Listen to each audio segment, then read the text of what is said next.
Good afternoon everyone. आज का जो हमारा लेक्चर है वो केमिकल रिएक्शन इंजीनियरिंग का एक सब्जेक्ट जो रिएक्टर्स के ऊपर है वो है।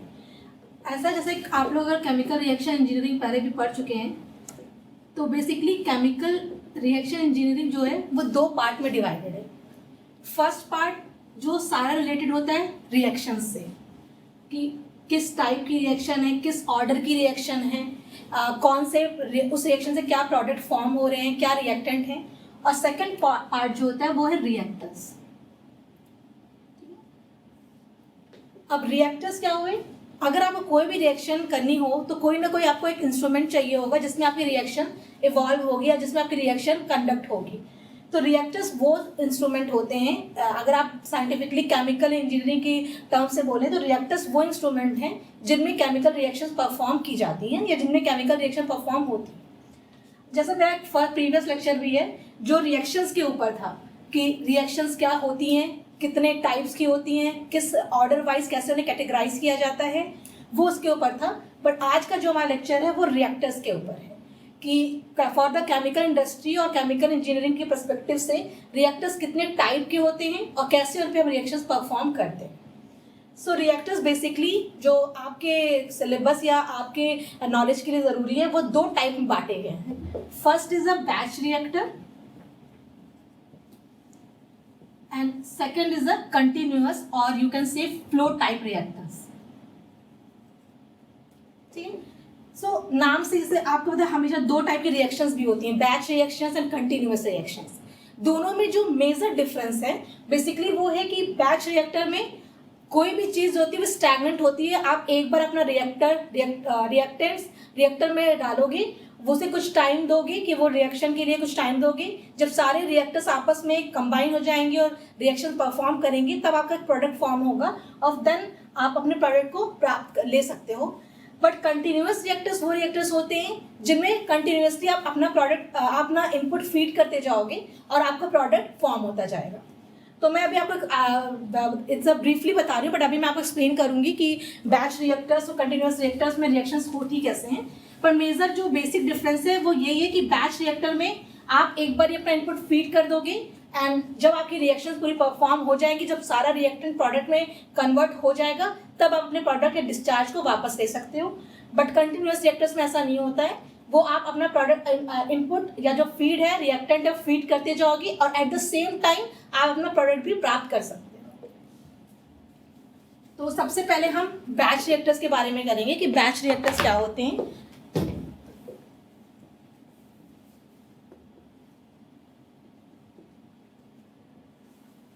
Okay, so batch reactor is like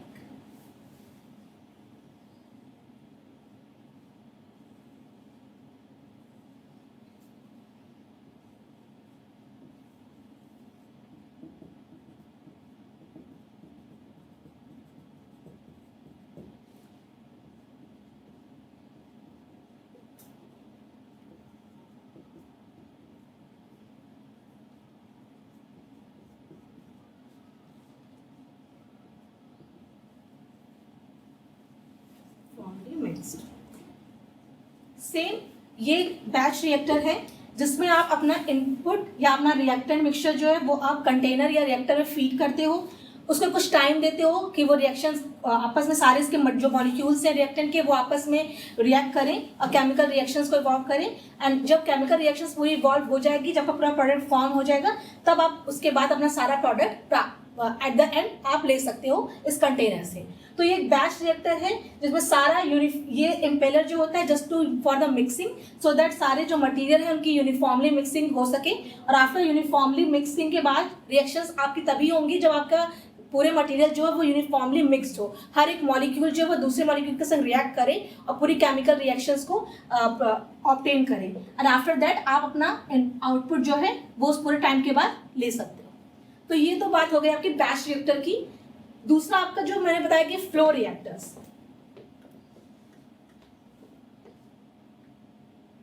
अब फ्लो रिएक्टर्स में भी जो केमिकल रिएक्शन के या केमिकल इंजीनियरिंग के पर्सपेक्टिव से इंपॉर्टेंट है वो दो टाइप हैं।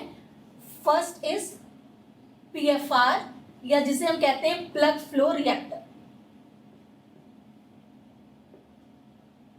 एंड सेकेंड जो है वो आपका होता है CSTR, जो होता है आपका कांस्टेंट स्टर्ड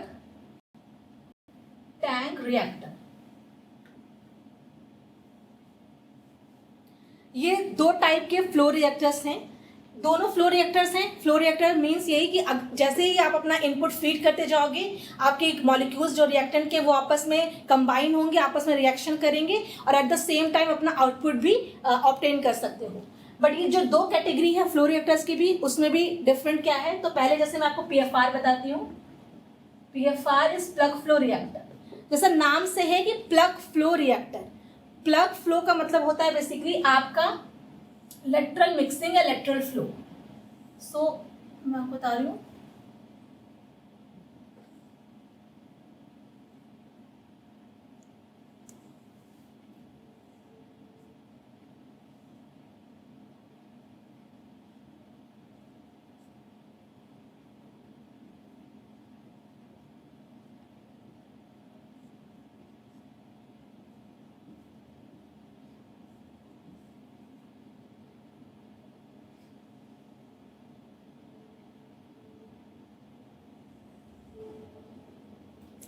ये प्लग फ्लो रिएक्टर है। जैसा आप देख सकते हैं कि इसमें सिंपल क्या है कि आप अपना इनपुट एक ट्यूबुलर फॉर्म में एक रिएक्टर होगा जिसमें आप अपना इनपुट या रिएक्टेंट को फीड करेंगे और फीड होने के बाद ये एक एक मॉलिक्यूल जो होगा वो आपका फ्लो करेगा in the direction of the plug and उसके बाद आप अपना डिस्चार्ज या आउटपुट जो है वो ऑब्टेन कर सकते हैं। बट इसमें अब ये कैसे डिफरेंट है बैच रिएक्टर से। ऐसा मैंने पहले बताया कि बैच रिएक्टर में आपने अपना प्रोडक्ट अपना रिएक्टेंट डाला और उसे टाइम दिया रिएक्ट करने का और आफ्टर सम टाइम जब वो पूरी रिएक्शन कंप्लीट हो गई फिर आपने अपना आउटपुट गेन कर लिया। पर प्लग फ्लो या फ्लो रिएक्टर में ऐसा नहीं है। इसमें सिंपल क्या, अगर आप अपना इनपुट डालेंगे, जैसे ही आपका इनपुट या जो आपका रिएक्टेंट का फर्स्ट मॉलिक्यूल है वो यहाँ पे रीच करेगा और देन वो सेकेंड मॉलिक्यूल जब रीच करेगा तो दोनों आपस में रिएक्ट करेंगे। केमिकल रिएक्शन, दोनों मॉलिक्यूल के बीच ही केमिकल रिएक्शन हो जाएगी और जो भी आपका प्रोडक्ट फॉर्म होना होगा वो प्रोडक्ट फॉर्म हो जाएगा। सेम वो आपका ये मॉलिक्यूल रिएक्ट करके फ्लो करते करते यहाँ पे आ जाएंगे और देन फिर आप अपना आउटपुट सेम टाइम पे ले रहे हो। एज एग्जाम्पल मान लो अगर आपके पास 5 मोल्स इनपुट है, 5 मोल्स ऑफ रिएक्टेंट है। अब 5 मोल का फर्स्ट मोल जो था, फर्स्ट मोल के जो मॉलिक्यूल्स थे वो आपने फीड किए इस रिएक्टर में और वो फर्स्ट मॉलिक्यूल जो फर्स्ट मोल्स ऑफ मॉलिक्यूल्स है वो आपस में रिएक्शन करेंगे। रिएक्शन के बाद वो प्रोडक्ट में कन्वर्ट हो जाएंगे और वो प्रोडक्ट फिर आप यहाँ से अपना आउटपुट के तरीके से प्राप्त कर लोगे।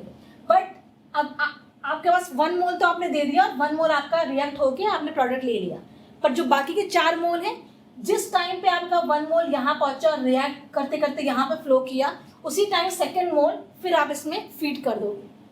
तो जब सेकेंड मोल यहाँ फीड होगा, जब सेकेंड मोल में रिएक्शंस होंगी और वो अपना फ्लो करेगा प्रोडक्ट यहाँ पे, तो जो फर्स्ट मोल प्रोडक्ट हमने पहले ही कन्वर्ट कर लिया था वो हम यहाँ से आउटपुट के तरीके से गेन कर लेंगे। तो इट मीन्स कि फ्लो रिएक्टर्स, फ्लो का मतलब होता है कि चलना। तो फ्लो रिएक्टर्स मतलब वो रिएक्टर्स जिसमें आपका जो रिएक्टेंट है उसमें कंप्लीट रिएक्शन होती जाएगी और वो रिएक्शन के बाद जो प्रोडक्ट फॉर्म होगा फ्लो करते करते एज अ एंड प्रोडक्ट के तौर से ले लेगा और सेम टाइम पे आपका सेकेंड मोल, इस तरीके से थर्ड मोल, फिर fourth mole and the fifth mole, सारे मोल्स रिएक्शन मॉलिक्यूल्स आपके ऑप्टेन जाते जाएंगे और देन आप अपना प्रोडक्ट हर मोल की तरह से फॉर्म कर लोगे। तो इसलिए फ्लो रिएक्टर्स और बैच रिएक्टर में मेजर डिफरेंस यही है कि बैच रिएक्टर्स में आपके तुरंत आपको आउटपुट नहीं मिलेगा, उसमें आपको कुछ टाइम देना पड़ेगा रिएक्शंस के लिए।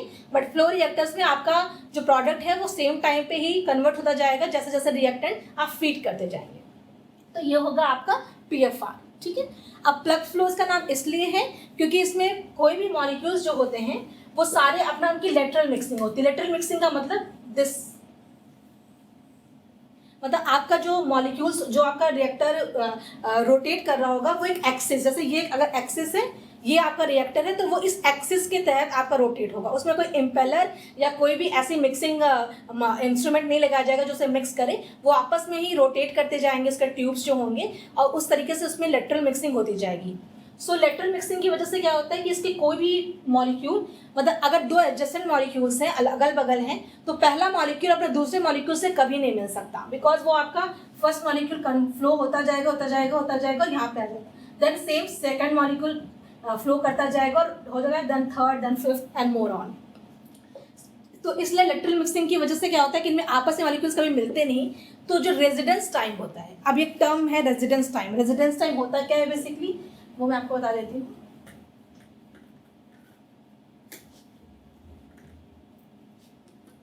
Residence time is basically, residence मतलब होता है रहना या घर, जहाँ आप रहते हो। सो रेजिडेंस टाइम का मतलब, अगर मैं मॉलिक्यूल्स की बात कर रही हूँ कि मॉलिक्यूल्स का रेजिडेंस टाइम, इट मीन्स कि वो टाइम जो कोई भी मॉलिक्यूल उस रिएक्टर में आप कह लो व्यतीत करता है या उस रिएक्टर में रहता है जितने टाइम पीरियड के लिए, वो उसका रेजिडेंस टाइम होता है। तो किसी, अगर मान लीजिए आपका कोई मॉलिक्यूल है वो 5 मिनट उस रिएक्टर में रह रहा है आप बिफोर द प्रोडक्ट फॉर्मेशन, तो इट मीन्स का उसका रेजिडेंस टाइम क्या हो गया, 5 मिनट्स। तो हर मॉलिक्यूल, कोई भी मॉलिक्यूल उस रिएक्टर में जितना टाइम स्पेंड करता है उसको उसका रेजिडेंस टाइम कहते हैं। सो पीएफआर का जो बहुत इंपॉर्टेंट पॉइंट है वो ये है, आप लोगों को ये बेसिकली बहुत इंपॉर्टेंट चीज़ है नोट करके, कि जो सारे all the molecules have the same residence time. सारे ही मॉलिक्यूल किसी भी रिएक्टेंट की, उनका रेजिडेंस टाइम सेम होता है पीएफआर में। किसी भी रिएक्टर में ऐसा नहीं होता, केवल पीएफआर एक ऐसा रिएक्टर है जिसमें रेजिडेंस टाइम हर एक मॉलिक्यूल का सेम होता है। बिकॉज जैसे मैंने पहले बताया कि जैसे ही मॉलिक्यूल जाएगा, सेकंड मॉलिक्यूल आएगा, थर्ड आएगा, वो लाइन से एज अ चेन की तरह फ्लो करते जाएंगे और आउटपुट में कन्वर्ट होते जाएंगे। ये हो गया आपका PFR. Third one is CSTR. CSTR और बैच रिएक्टर ऑलमोस्ट सिमिलर होते हैं, दोनों में बस एक ही चेंज है कि सीएसटीआर एक फ्लो रिएक्टर है, जबकि आपका जो बैच रिएक्टर है वो तो फ्लो रिएक्टर नहीं है, that is a batch reactor.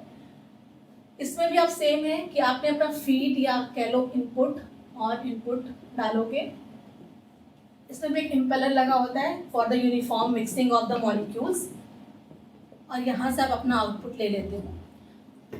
बस बेसिक इसमें डिफरेंस क्या है बैच रिएक्टर से, कि आप अपना फीड जैसे ही इनपुट करोगे इस कंटेनर में या इस रिएक्टर में, आपका ये जो इम्पेलर है वो सारे मॉलिक्यूल से सारे रिएक्टेंट मिक्सचर की यूनिफॉर्मली मिक्सिंग करेगा, और यूनिफॉर्मली मिक्सिंग करने के बाद सेम टाइम पे जैसे आप नेक्स्ट मोल के next molecules of feed enter करोगे, उससे पहले ही आपका जो पहले की मॉलिक्यूल्स फीड होंगे वो आपस में रिएक्शन करके प्रोडक्ट फॉर्म कर लेंगे, और आप प्रोडक्ट को यहाँ से at the bottom of the reactor आप उसे अचीव कर सकते हैं, अटेन कर सकते हैं।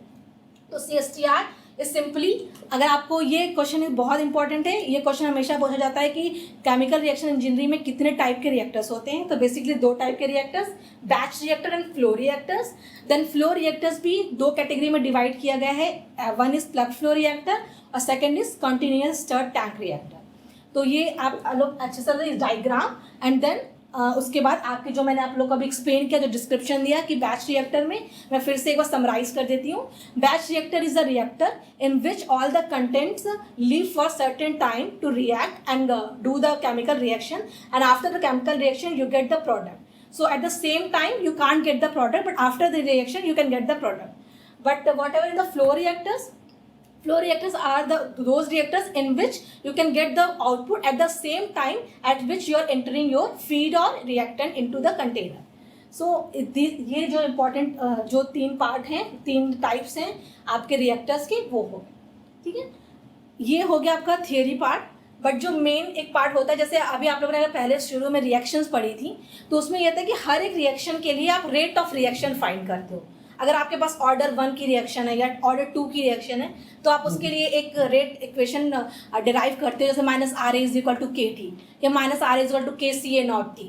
ये होते हैं आपका रेट ऑफ इक्वेशन या रेट ऑफ रिएक्शन।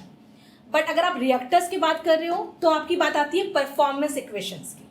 परफॉर्मेंस क्या होती है, जैसे अगर मैं ये आपको लेक्चर डिलीवर कर रही हूँ तो ये मेरी परफॉर्मेंस है, आप एग्जाम में अपना जो राइट करते हो लिखते हो वो आपकी परफॉर्मेंस है। एट द सेम अगर आप कोई रिएक्टर की बात कर रहे हो तो परफॉर्मेंस, वो रिएक्टर की परफॉर्मेंस क्या होगी कि वो जितना आपका कन्वर्ट कर दे रिएक्टेंट को प्रोडक्ट में। तो रिएक्टेंट जो होते हैं वो कैसे कन्वर्ट करते हैं प्रोडक्ट को, और किस तरीके से हम निकाल सकते हैं मैथमेटिकली या फिजिकली कह लीजिए कि किस तरीके से हम निकाल सकते हैं कि इस रिएक्टर की, या कोई बैच रिएक्टर है या कोई CSTR है, इसकी परफॉर्मेंस क्या है। तो उसके लिए सबसे पहले मैं एज एग्जाम्पल पहले बैच रिएक्टर की परफॉर्मेंस इक्वेशन डिराइव कर रही हूँ।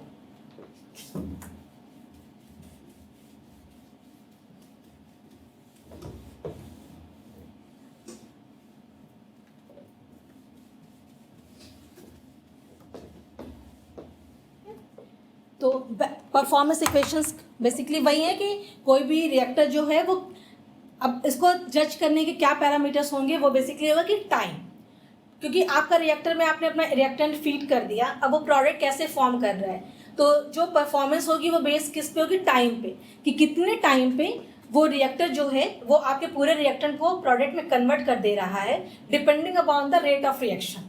क्योंकि आपको पता है कि आप कितने ऑर्डर की रिएक्शन होती हैं, बहुत सारे, first order, zero order, second order, third order. तो अब अगर आपके किसी रिएक्टर में थर्ड ऑर्डर रिएक्शन हो रही है तो वो प्रोडक्ट को कितने टाइम में कन्वर्ट कर देगा पूरे रिएक्टर को एज अ प्रोडक्ट, वो उसकी परफॉर्मेंस इक्वेशन है। तो बैच रिएक्टर के लिए बेसिकली वो टाइम जिसमें सारा रिएक्टेंट प्रोडक्ट में फॉर्म हो जाए वो उसकी परफॉर्मेंस इक्वेशन होगी। तो हम वो डिराइव करते हैं सबसे पहले।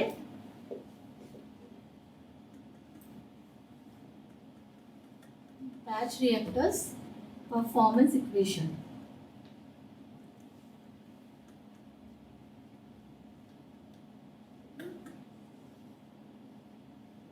अब इसके लिए अगर हमें वो टाइम देखना है जिसमें सारा रिएक्टेंट कन्वर्ट हो चुका है प्रोडक्ट में, तो बेसिकली हम क्या देखेंगे, हम मटेरियल बैलेंस करेंगे। बिकॉज क्योंकि जितना जो भी रिएक्टेंट, मान लो हमारे पास 10 मोल रिएक्टेंट है तो इट मीन्स कि उसका मास कितना हो गया, 10 मोल्स। अब हमें जो प्रोडक्ट मिल रहा है वो ज़रूरी नहीं है कि पूरा 10 मोल ही मिले, ये मे भी उससे कम या उससे ज़्यादा मिल सकता है। तो उसमें क्या होता है कि हम सबसे पहले मटेरियल बैलेंस क्यों कर रहे हैं, क्योंकि जो हम कोई भी रिएक्टर है हमने उसमें कुछ फीड किया।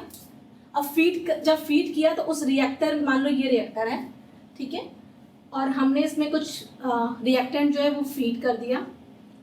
जैसे हमने फीड किया कुछ ना कुछ केमिकल रिएक्शन होगी रिएक्टर में, तो मतलब इसके अंदर जो भी होगा दैट इज अ कुछ केमिकल रिएक्शन, ठीक है। और जो केमिकल रिएक्शन होगी उसके बाद हमारा ये रिएक्टेंट कन्वर्ट हो जाएगा प्रोडक्ट में, तो इट मीन्स कि ये जो रिएक्टेंट है कुछ ना कुछ एज अ आउटपुट हमें मिलेगा। तो मटेरियल बैलेंस कैसे करते हैं, material balance is basically input is equal to output plus rate of disappearance of reactant A. मैंने एक एग्जांपल ले लिया कि रिएक्टेंट जो है उसका नाम ए है, ठीक है, reactant A due to the chemical reaction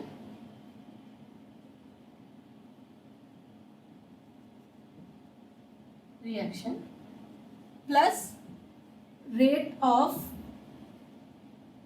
accumulation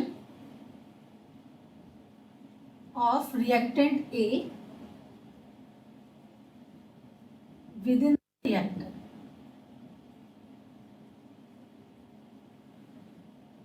ठीक है, अब मैंने ये क्यों लिखा, देखो इनपुट तो सिंपल जो हमने फीड किया रिएक्टेंट को, आउटपुट जो हमने लास्ट में एज अ आउटपुट जब वो रिएक्टेंट जो है वो प्रोडक्ट में कन्वर्ट हो गया वो ऑब्टेन किया।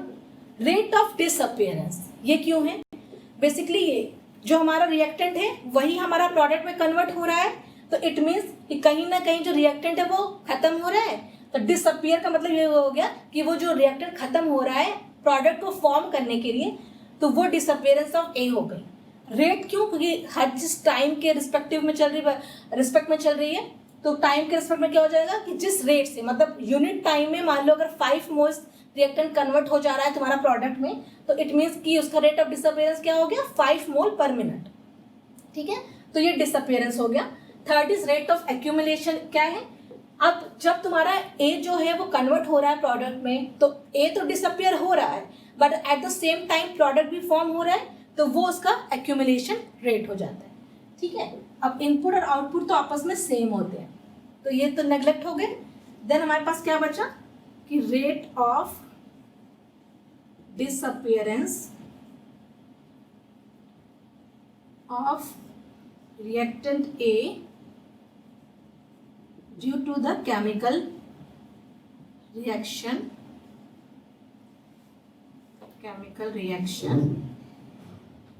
within the reactor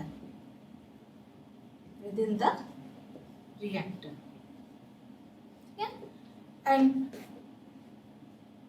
ये आपका इक्वल हो जाएगा minus rate of accumulation of reactant A within the with in the reactor. Okay,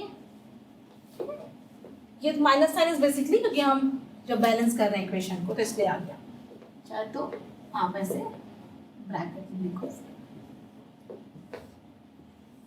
तो फाइनल हमारे पास इक्वेशन क्या बची कि जितना हमारा जिस रेट से डिसअपियर हो रहा है रिएक्टेंट ए प्रोडक्ट को फॉर्म करने के लिए, सेम उसी रेट पे ही हमारा प्रोडक्ट फॉर्म हो जाएगा।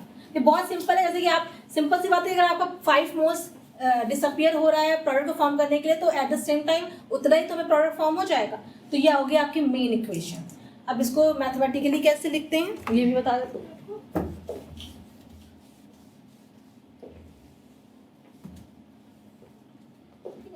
रेट ऑफ डिसअपियरेंस, ये क्या हो जाएगा basically, rate of disappearance of A क्या हो जाएगा, जिस भी ऑर्डर ऑफ की रिएक्शन होगी उसी रेट से तो ही कन्वर्ट होगा ना रिएक्टेंट प्रोडक्ट में। तो वो मान लो order of rate of reaction होती है आर ए माइनस आर, ठीक है। ये रेट हो गया ऑर्डर ऑफ रिएक्शन का, किसी भी रिएक्शन का जिस भी ऑर्डर की उसका रेट ऑफ रिएक्शन ये हो गया। तो उसी रेट से डिसअपियर होगा रिएक्टेंट इनटू वॉल्यूम वी। अब वॉल्यूम वी किसका है, रिएक्टर का वॉल्यूम। आप लोगों ने पढ़ा होगा कि कोई भी रिएक्टर है, वॉल्यूम क्या होती है, किसी भी कंटेनर की जो कैपेसिटी होती है। तो रिएक्टर इज ए कंटेनर, आपने एक कंटेनर लिया, इसकी कैपेसिटी 5 लीटर है मान लीजिए, तो इस रिएक्टर की में आप 5 लीटर से ज़्यादा वॉल्यूम नहीं फीड कर सकते हो, तो इट मीन्स इसका वॉल्यूम क्या हो गया 5 लीटर। तो बेसिकली रिएक्टर का volume into rate of the reaction जो उस रिएक्टर में हो रही होगी, उसी रेट से रिएक्टेंट जो है वो कन्वर्ट हो रहा होगा प्रोडक्ट में। तो हो गया minus R A into V. अब ये एक्यूमुलेट किस रेट पे हो रहा होगा, रेट है T by D T time के रिस्पेक्ट में, तो डी एन ए क्या है, मोल्स ऑफ रिएक्टेंट ए। अब मोल्स यहाँ पे क्यों आ गया, क्योंकि आपका ए ही है जो कन्वर्ट हो रहा है प्रोडक्ट में, तो जितने मोल्स यहाँ से जाएंगे उतने ही मोल्स एक्यूमुलेट होंगे, तो इट मीन्स क्या हो जाएगा minus D N A upon D T, ठीक है। अब मैंने इसे लिखा minus R A into V is equal to N A को हम एन ए नॉट के टर्म्स में कैसे लिखते हैं, आप लोगों ने पहले भी पढ़ रखा होगा। जैसे कि आपने जब रेट ऑफ रिएक्शन लिखा था कि अगर किसी कोई रिएक्शन है जो कि ए से प्रोडक्ट पी फॉर्म कर रही है, तो इस ये ए से पी जब बन रही है तो सब कुछ ना कुछ पार्ट जो है वो कन्वर्ट हो रहा है पी में। तो अगर मान लीजिए हम कह दें इसका कन्वर्जन एक्स से है, एक्स से कन्वर्जन का मतलब क्या हुआ कि कुछ टाइम मतलब यूनिट टाइम में एक्स से जो है पार्ट जो ए का है वो कन्वर्ट हो रहा है प्रोडक्ट में, तो एक्स से is the conversion factor, x से इज कन्वर्जन। तो अगर हम लिखते थे कि सी ए और सी ए नॉट में इक्वेशन, तो सी ए नॉट इंटू 1 माइनस एक्स से, ये आप लोगों ने पहले भी पढ़ रखा है कि किसी टाइम इंस्टेंट टाइम टी पे किसी भी रिएक्टेंट की जो कॉन्सेंट्रेशन है वो उसके इनिशियल कॉन्सेंट्रेशन और कन्वर्जन पे इस तरीके से डिपेंड करती है। तो सिमिलरली हम लिख सकते हैं कि N A is equal to N A not 1 minus X से as C A is equal to N A upon V. Moles upon volume is the concentration, moles पर लीटर इज द कॉन्सेंट्रेशन, तो moles of reactant A to the divide by the volume of the reactor is the concentration of the A। तो similarly हम यहाँ पे लिख सकते हैं minus D N A not 1 minus X से minus D N A not 1 minus X से upon D T, ठीक है। उस रिलेशन से हमने एन ए को एन ए नॉट में कन्वर्ट कर दिया। तो ये क्या हो जाएगा फिर minus R A into V is equal to N A not, तो हमारा एक कांस्टेंट है क्योंकि इनिशियल जो भी मोल्स ऑफ रिएक्टेंट ए है वो हमेशा कांस्टेंट रहेंगे। तो ये हो जाएगा आपका N A naught minus N A naught D of 1 minus X से अपॉन डी टी। सिमिलरली हम इसको फिर से लिख सकते हैं माइनस एन ए नॉट। अब आपका 1 का डिफरेंशिएशन इज 0, किसी भी कांस्टेंट का इंडिकेशन 0 होता है तो वो 0 हो जाएगा, माइनस ऑफ डी एक्स से अपॉन डी टी, ये आपका बचेगा। तो आप इसको लिख दो minus R A into V minus minus plus N A naught D X से अपॉन डी टी, यह आपका एक रिलेशन। अब आप चाहो, अब आपको बेसिकली देखो, अब आपके पास dt है, dx से है। ऐसे मैंने आप लोग को पहले बताया था कि परफॉर्मेंस किस चीज़ से बेस करेगी, टाइम पे। किसी भी रिएक्टर की परफॉर्मेंस इसी चीज़ से बेस करती है कि कितने टाइम में वो रिएक्टर जो है वो रिएक्टेंट को प्रोडक्ट में कन्वर्ट कर दे रहा है। तो इट मीन्स हमें टाइम का एक पैरामीटर चाहिए t, तो हम इसको ऐसे लिख सकते हैं dt is equal to Na naught dxa upon minus RA into V। Okay, अब V को अगर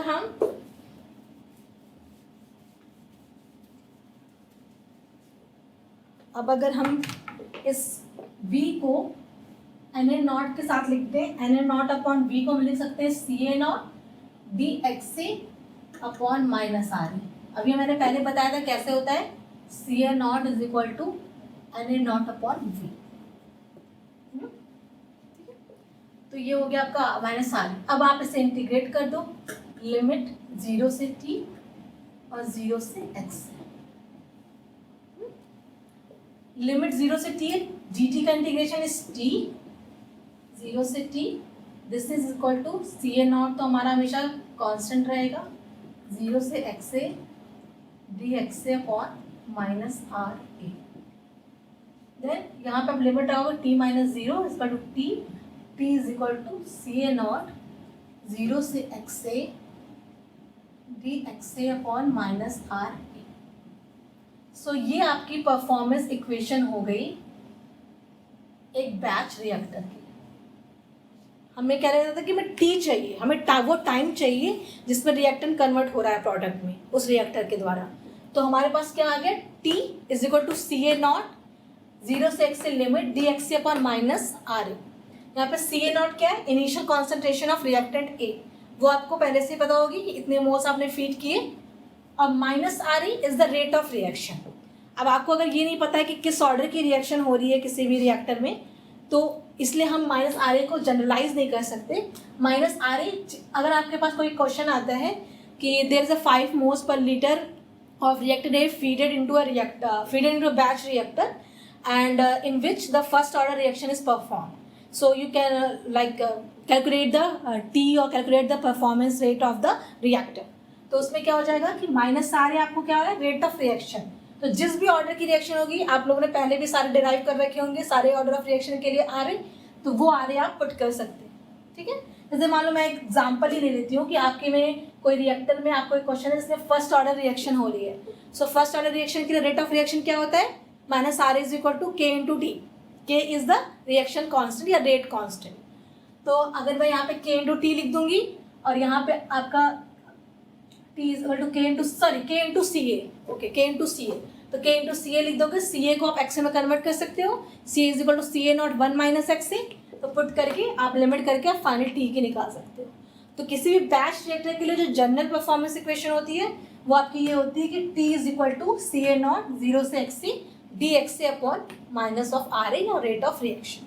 ये होगी आपकी proper performance equation of a batch reactor. ठीक है,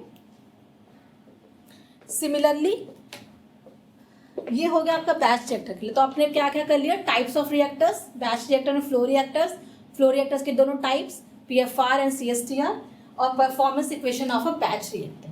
सिमिलरली आप PFR और CSTR के लिए भी परफॉर्मेंस इक्वेशन सिमिलरली ही आप बिल्कुल ही डिराइव कर सकते हो। उसमें भी आपको पहले मटेरियल बैलेंस करना पड़ेगा, और आफ्टर द मटेरियल बैलेंस आपको ऐसे ही मैथमेटिकली वो rate of disappearance of reactant और rate of accumulation of reactant A आपको लिखना पड़ेगा। लेकिन उसके पहले मैं दो टर्म्स है जो बहुत इंपॉर्टेंट है फ्लो रिएक्टर्स के लिए, वो बताना चाहती हूँ।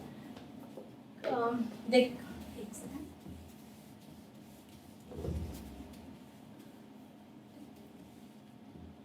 अब जैसे आपने बैच रिएक्टर किया, बैच रिएक्टर में क्या था कि आपने अपना रिएक्टेंट फीड किया और रिएक्शंस के लिए टाइम दिया, और रिएक्शन के बाद प्रोडक्ट फॉर्म हुआ और आपने उसे अचीव कर लिया। बट फ्लो रिएक्टर्स में तो ऐसा है नहीं कि आप एक ही टाइम पे बस कर सकते हो कलेक्ट। फ्लो रिएक्टर्स में आप टाइम के साथ साथ ही अपना आउटपुट या जो अपना आपका प्रोडक्ट है वो ऑब्टेन कर सकते हो। तो उसके लिए क्या है, अब जैसे मान लीजिए आपके पास एक PFR है, प्लग फ्लो रिएक्टर है। अब plug flow reactor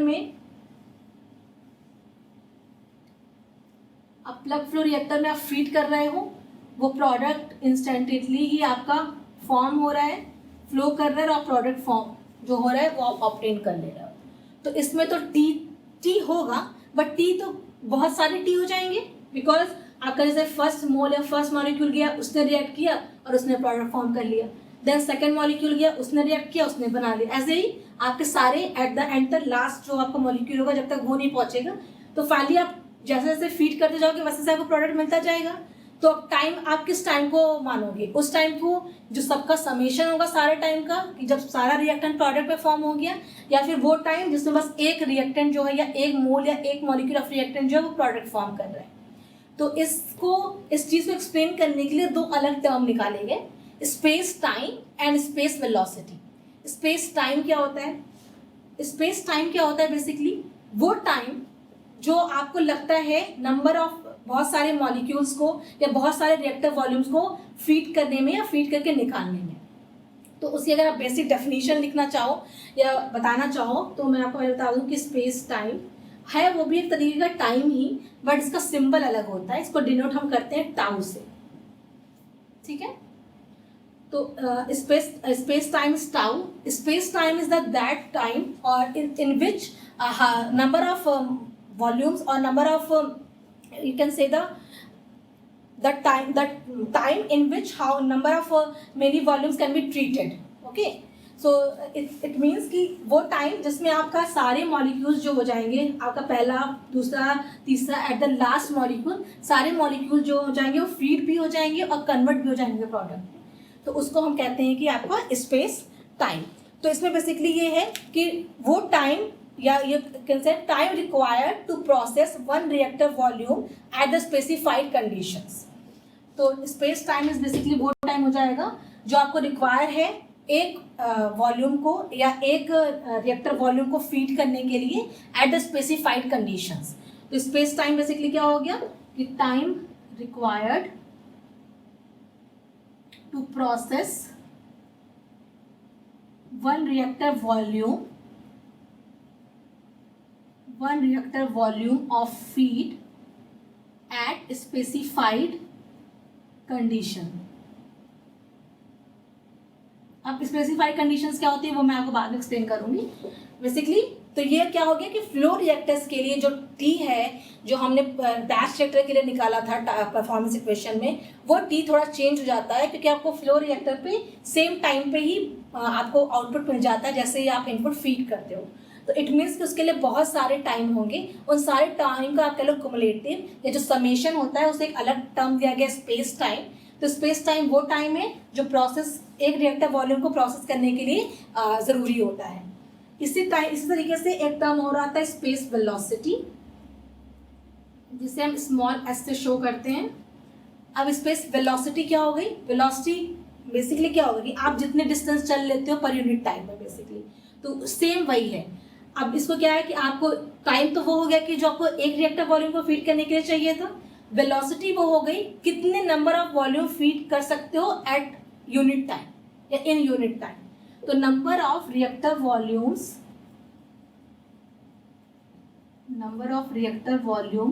which can be feeded in unit time at specified conditions।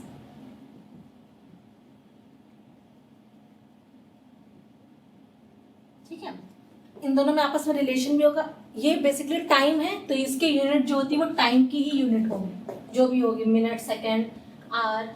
ठीक है, ये इस अपोजिट या इन्वर्सली प्रोपोर्शनल टू टाइम, तो इसकी यूनिट जो होती है वो टाइम की जो भी यूनिट होगी उसकी इनवर्स, पर मिनट, पर सेकेंड और पर आवर।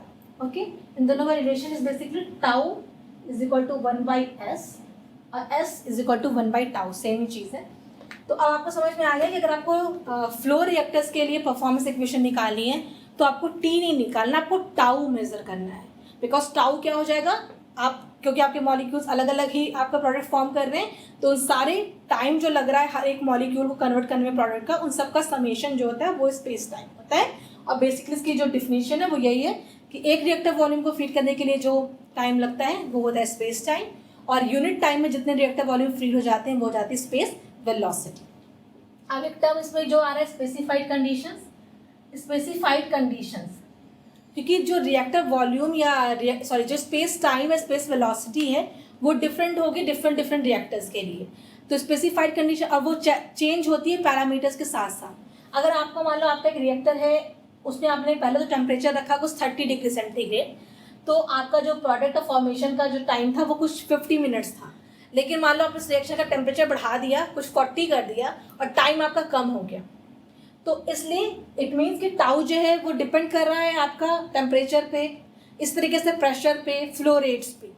तो स्पेसिफाइड कंडीशंस का मतलब ये है कि हम एक सेट कर देंगे कि हाँ ये रिएक्शन इस रिएक्टर में हो रही है और इसका टेम्परेचर फिक्स्ड है, 30 डिग्री सेंटीग्रेड है, प्रेशर इतना 50 mm है या Hg 50 mm Hg है, या मतलब जो भी आपको पैरामीटर सेट करने हैं वो पहले से सेट कर रखेंगे, तभी हम उसको टाइम और टाउ को और या उसकी वेलोसिटी को फाइंड आउट कर सकते हैं।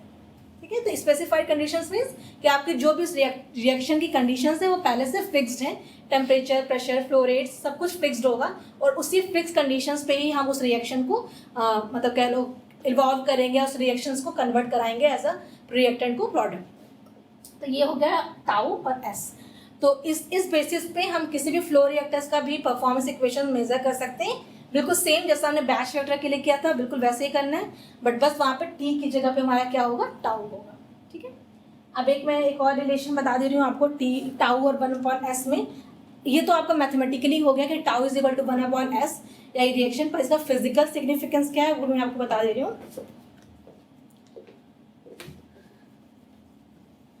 अब देखो स्पेसिफाइड कंडीशन में जब आप फिक्स कर दोगे कि आप अपने सारे पैरामीटर्स फिक्स कर दोगे टेम्परेचर वगैरह, तो आप टाउ को क्या लिख सकते हो,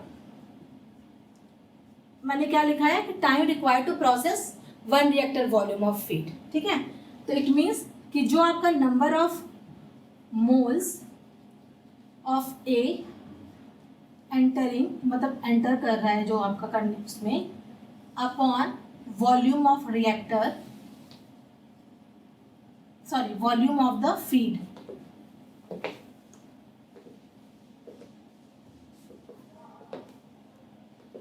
वॉल्यूम ऑफ फीड जो आप रिएक्टेंट का करा लो, into whole volume of the reactor, because आप रिएक्टर में फीड कराओगे अपने पूरे रिएक्टर मिक्सचर को, whole volume of reactor upon number of moles of A entering upon time. ठीक है, ये फिजिकल सिग्निफिकेंस कैसे हुआ, 1 रिएक्टर वॉल्यूम को फीड करने के लिए टाइम चाहिए था, तो 1 रिएक्टर वॉल्यूम क्या होगा, वॉल्यूम ऑफ रिएक्टर तो पूरा हो गया, लेकिन उसमें मान लो हमने पहले टाइम पे कुछ 5 मोल्स ही डाले, 5 मोल्स पर लीटर ही डाले, हमारे पास 25 मोल्स पूरा है, लेकिन हमने शुरू में केवल 5 मोल्स ही डाले पहली बार जब हमने इंजेक्ट किया, तो क्या हो जाएगा, moles, number of moles per unit volume of feed. ठीक है, और नीचे क्या है, पर यूनिट टाइम क्यों आ गया, कि किस टाइम पे, उतने टाइम में हमने कितने मोल फीड किए, मतलब 1 सेकेंड या 2 सेकेंड है, ये टाउ हम निकाल रहे हैं, उसमें हमने जितने मोल्स फीड किए। ठीक है, तो ये हो गया।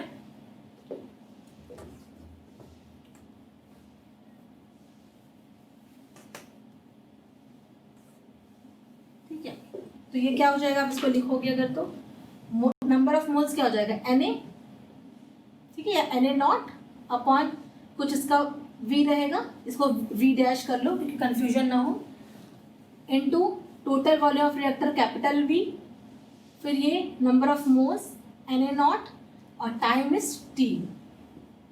ठीक है, Na0V क्या होता है, Ca कॉन्सेंट्रेशन, तो Ca0 इंटू कैपिटल V। अब ये एक नया टर्म आया जहाँ पे हम टाइम के संग नंबर ऑफ मोल्स जो फीड हो रहे हैं उसको लिख रहे हैं, मतलब number of moles feeded per unit time, तो उसको हम कहते हैं फीड रेट। फीड रेट को हम सिंबल है FA0। ठीक है, तो आप चाहे तो लिख लो Na0 upon T is equal to FA0 which is known as feed rate. Feed rate का मतलब वही है कि आप किस रेट से कितने टाइम में कितना वॉल्यूम ऑफ मॉलिक्यूल्स फीड कर रहे हो रिएक्टर में, उसका हो गया फीड रेट। तो FA0, तो आप चाहे तो ये मतलब आपकी जनरल इक्वेशन हो गई कि tau is equal to Ca। ये सब आपको न्यूमेरिकल में हेल्प करेगा कि आपको कोई क्वेश्चन दिया रहेगा कि फीड रेट दिया है, इनिशियल कॉन्सेंट्रेशन दी है, वॉल्यूम दिया है रिएक्टर का और आपको टाउ निकालना है उस फ्लो रिएक्टर का। ये हो गया। और एक टर्म और है, इसको हम ऐसे भी लिखते हैं, ये सब कुछ आप बिल्कुल ही वो कर लो कि मतलब अंडरलाइन, ये आप हो जाएगा। इसको आप लिख सकते हैं V/V0, ठीक है, जहाँ पे वेयर V0 क्या है, ये आपका है FA0/CA0 और इसको हम कहते हैं वॉल्यूमेट्रिक फीड रेट, ठीक है। तो आप चाहे तो अब आपके पास टाउ के बहुत सारे फॉर्मूलाज बन गए। Tau is equal to 1/s, tau is equal to CA0 into V/FA0 and tau is equal to capital V/V0, ठीक है। तो इट मीन्स कि आप जिस भी आपकी जो मतलब जो भी ये तो आपका डेरिवेशन हो गया फाइनली, पर आपका अगर कोई न्यूमेरिकल आता है जिसमें आपको टाउ निकालना है किसी फ्लो रिएक्टर का और उसके लिए आपको फीड रेट दे रखा है, मान लो फीड रेट दे रखा है और इनिशियल कॉन्सेंट्रेशन दे रखा है, तब तो आप ये वाला फॉर्मूला यूज़ कर लोगे कि tau is equal to CA0 into V/FA0। But अगर आपको फीड रेट या कॉन्सेंट्रेशन ना देके सीधे वॉल्यूमेट्रिक फीड रेट दे दिया है तो आप ये वाला फॉर्मूला यूज़ कर लो, ठीक है। तो अब फाइनली आपका जो रिएक्टर्स का पार्ट था बेसिकली CRE में जो इम्पोर्टेंट था जानना आपके लिए कि रिएक्टर्स क्या होते हैं। पहले बात तो रिएक्टर्स किसे कहते हैं, सिंपल वो एक इंस्ट्रूमेंट जिसमें आप रिएक्शंस परफॉर्म करते हो। देन टाइप्स ऑफ रिएक्टर्स कितने थे, बैच रिएक्टर और फ्लो रिएक्टर्स। फ्लो में भी 2 type, CSTR and plug flow reactor, वो हो गया। देन परफॉर्मेंस इक्वेशन, तो मैंने बैच रिएक्टर की परफॉर्मेंस इक्वेशन डिराइव कर दी। फ्लो रिएक्टर्स का सिमिलरली वही पैटर्न होगा जैसे हमने बैच रिएक्टर्स के लिए किया, सेम मटेरियल बैलेंस लिख के और सेम फॉर्मूला यूज़ करके हम उसके लिए निकालेंगे। बट डिफरेंस क्या आएगा कि फ्लो रिएक्टर्स में आपका जो टाइम या जो परफॉर्मेंस मेजर है उस रिएक्टर का वो एज अ टाउ की तरफ हम डिनोट करते हैं, जबकि बैच रिएक्टर के लिए वो सिंपल एक टाइम टी जो होता है वो था। तो टाउ जो होता है वो क्या होता है, स्पेस टाइम, वो मैंने आपको एक्सप्लेन किया। Then space velocity, specified conditions क्या होती हैं और उस टाउ को हम कैसे प्रेजेंट कर सकते हैं as a function of the concentration and feed rate and volume, ठीक है। तो सिमिलरली आप प्लग फ्लो रिएक्टर और कंटिन्यूस स्टर्ड टाइम रिएक्टर्स के लिए भी सेम आप डिराइव कर सकते हो प्रॉपर जो उसकी परफॉर्मेंस इक्वेशंस होती है in the form of the tau, ठीक है। Thank you.